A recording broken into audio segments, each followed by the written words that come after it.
প্রিয় ভিউয়ার্স, আসসালামু আলাইকুম রহমতুল্লাহি বারাকাতু। আশা করি সবাই আল্লাহ তাআলার অশেষ রহমত ও কৃপাতে ভালো আছেন। আমি আলহামদুলিল্লাহ ভালো আছি, আপনাদের অশেষ রহমত, আপনাদের দোয়া, আল্লাহ তাআলার অশেষ রহমতে। আসলে দেখুন, এটা হচ্ছে কুয়াকাটার একটি সমুদ্রের পাড়ের দৃশ্য। সমুদ্রের মাঝখানে যখন আমরা সমুদ্রের দিকে তাকাই, তখন আমাদের মনে হয় যে আমরা কি দেখতে পাচ্ছি। বিশাল একটি সমুদ্র, সমুদ্রের পাড়ে যে বাতাস, যে আবহাওয়া, যদি এই সুন্দর মৌসুমে এত সুন্দর আবহাওয়া হয়ে থাকে, আকাশে যখন তাকাই তখন দেখি মেঘ আকাশ দিয়ে উড়ে যাচ্ছে এবং চারপাশে মানুষ বেশি একটি নেই, এবং চারপাশে এত সুন্দর এক বাতাস এবং আশেপাশের পাখিদের কত কাকতালীয়, কত গান পাখিরা গেয়ে গেয়ে যাচ্ছে। সত্যি কথা বলতে আমাদের এই প্রাকৃতিক সৌন্দর্যটা, আল্লাহ তাআলার প্রদত্ত যে সৃষ্টি, এগুলো দেখলে আমরা সুবহানাল্লাহ বলতে বাধ্য হই যে আল্লাহ তাআলা আমাদেরকে এই সুন্দর পৃথিবীটা কত সুন্দর বানিয়েছে। না জানি আল্লাহ তাআলা আর কত সুন্দর হতে পারে। সত্যি কথা বলতে এই সমুদ্রের পাড়ে এসে যেন একটা সময়ের জন্য মনে হয় যে নিজে অন্য একটি দুনিয়াতে হারিয়ে গিয়েছি। আমি এই দুনিয়াতে নেই, আমি অন্য একটি দুনিয়াতে হারিয়ে গিয়েছি। সত্যি আল্লাহ তাআলার সৃষ্টি অপূর্ব সুন্দর, অপূর্ব সুন্দর।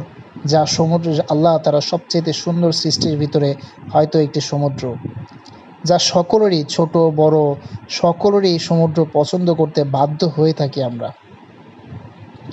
সত্যি আল্লাহ তাআলার সৃষ্টি অত্যন্ত সুন্দর, যা আমরা চিন্তা করে বোঝাতে পারবো না। এই সুন্দর পৃথিবীতে আল্লাহ তাআলা দেওয়া জমিন, আল্লাহ তাআলার সমুদ্র, আল্লাহ তাআলার পানি, কত কিছুই না আমরা দেখে থাকছি, কিন্তু আমরা একটু নিজের যদি চিন্তা করি, আমরা কি ওই পরিমাণ শুকরিয়া আদায় করতে পারছি? আমরা পারছি না। আল্লাহ তাআলা দেওয়া একটা সৃষ্টির নিয়ামতও আমরা ঠিকভাবে শুকরিয়া আদায় করতে পারছি না, অথচ অনবরত আল্লাহ তাআলা নিয়ামত স্বরূপ আমার আর আপনাদের উপরে, সকলের উপর দিয়েই রাখছে। এই প্রকৃতির সৌন্দর্যের সাথে কিসের সাথে তুলনা করা যায়? অথচ আল্লাহ তাআলা তো সমুদ্র ছাড়া সমুদ্র বানিয়েছে, আকাশ ছাড়া আকাশ বানিয়েছে। সত্যি অপূর্ব সুন্দর, যা মুখে ভাষা প্রকাশ করার মতো না। আল্লাহ তাআলা কোরআন শরীফে সূরা রহমানে যে বলেছেন, ফাবিআইয়ি আলাই রাব্বিকুমা তুকাজ্জিবান, তোমরা আমার আর কোন কোন নিয়ামতকে অস্বীকার করবে। সত্যি প্রিয় ভিউয়ার্স, এই সুন্দর দৃশ্য দেখে মনে আপ্লুত হয়ে যায়। এখানে যতক্ষণ সময় কাটিয়েছি, বিশ্বাস করবেন এতটুকু সময় মনে হয়েছে আমি আমার এই ব্যস্ততার জীবন থেকে বেরিয়ে এসে মানসিক যে শান্তি আল্লাহ তাআলা দিয়েছে এই সমুদ্রের উসিলায়, তা সত্যি ভাষায় প্রকাশ করার মতো না। তাই আমরা যখনই কাজ থেকে ফারেক পাবো, যখন একটু সুযোগ পাবো, চেষ্টা করব অন্তত পক্ষে বছরে একবার হলো সমুদ্রের পাশে আসার। যখন আমরা সমুদ্রের পাশে আসব, তখন আমাদের সমুদ্রের বুক অনেক বড়।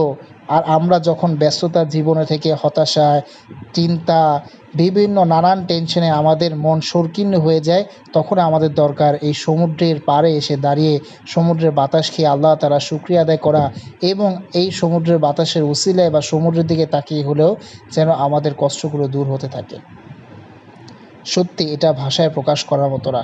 কতটুক মানসিক শান্তি আল্লাহ তাআলা আমাকে এই সমুদ্রের পাশে এসে দাঁড়ালে আল্লাহ তাআলা আমাকে অনবরত দিচ্ছে, এবং প্রতিনিয়ত আল্লাহ তাআলার কুদরত বোঝা যায়। কোথা থেকে আসে এই ঢেউগুলো আমরা কখনো চিন্তা করেছি?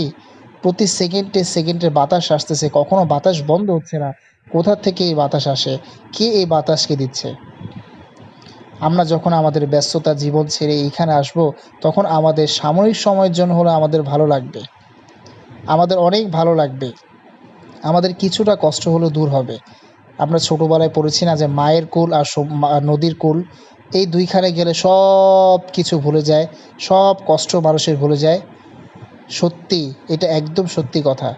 মায়ের কোল আর সমুদ্রের কোল বা নদীর কোল, যাই বলি না কেন, এখানে আসলে পৃথিবীর সমস্ত কষ্টটা একটু হলেও পরিত্রাণ পাওয়া যায়। তাই আমরা সকলেই চেষ্টা করব আল্লাহ তাআলার সৃষ্টির দেওয়া নিয়ামতকে বেশি বেশি শুকরিয়া আদায় করার, আল্লাহ তাআলা হুকুমগুলো পালন করার, এবং নিজের কাজকে ফারেক রেখে বছরে একবার হলেও যেন এই সমুদ্রের পাড়ে, সমুদ্রের মাঝখানে যাতে আল্লাহ তাআলা আমাদেরকে আর আপনাদেরকে নিয়ে আসে, সেজন্য বেশি বেশি দোয়া আর চেষ্টার ফিকির করব। সবাই ভালো থাকবেন, এবং অনেক সময় নিয়েছি এই জন্য মাফ করবেন। সবাই ভালো থাকবেন, দোয়া করবেন। আসসালামু আলাইকুম রহমতুল্লাহি ওয়া বারাকাতুহু।